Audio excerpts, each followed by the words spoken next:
All right, so let's jump right in. We're doing a deep dive today into a really fascinating kind of philosophical text we're calling Wisdom Lost. Hmm. And our mission, really, is to explore this critique of maturation.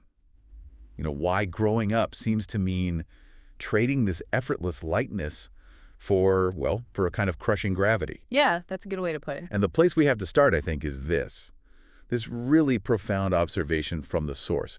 It's about the wisdom hidden in a phrase kids say all the time. It doesn't matter. Exactly. It doesn't matter. And what's so interesting is why the source sees that as wisdom. It's not coming from a place of ignorance. It's coming from a perspective that is like completely free of the rules we adults have built. Rules about what exactly? Well, the text calls it a realm devoid of temporal and spatial constraints. Okay, let's break that down. So it's basically saying kids haven't bought into our obsession with deadlines or, how serious we are about the color of the new sofa.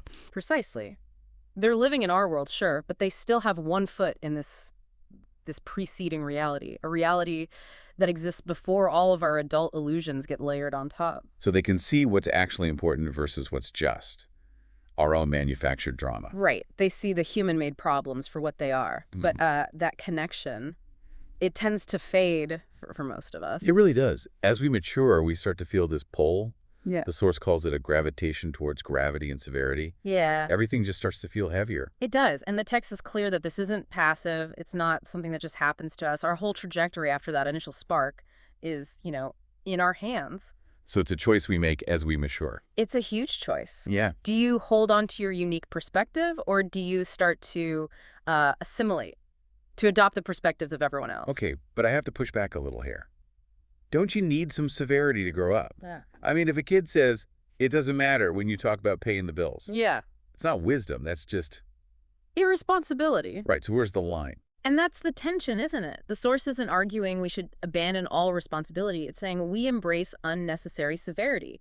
We take on the seriousness of others because it's convenient. Not because it's authentic to us. Exactly. We choose to assimilate. We trade our original viewpoint for one that's been pre-approved by our community. Which brings us to this other concept in the text, the facile route, The easy path. the path of least resistance. Yeah. So instead of using our own internal compass, we hop onto a highway someone else has already built, like a career path or, adopting the social anxieties of our friend group. Yeah, and connecting that to the bigger picture, that deviation is costly. The whole idea is that we each have these unique reservoirs of ideas, originality. And if we take the easy route, Those reservoirs just sit there untapped. We end up borrowing our ideas instead of creating them. so what's the catalyst? Why is that easy route so tempting? Societal pressure. It's the great eroder, according to the text. It just chips away at our, what do they call them, our original motions. Our unique, authentic drives. The pressure to conform, to belong, just compels us to take that convenient route. It's a trade. You trade your originality for less friction. For belonging. And the final trade-off is...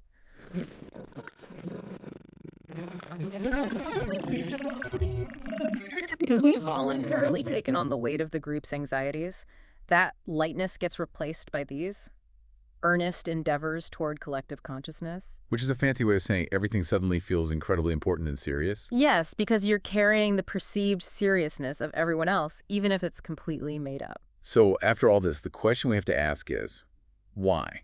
Why do we so willingly trade that original, effortless clarity for the crushing weight of this collective consciousness? And that really raises a final thought for you, the listener. The material suggests that wisdom isn't gone. It's buried under all that societal gravity. So, just for a moment, think about your day. What's one small, seemingly significant issue you're wrestling with right now? A minor drama at work, a little worry that you could, just for today, decide it doesn't matter. And maybe reclaiming just a fraction of that perspective. Could be the first step back to finding your own reservoir of ideas.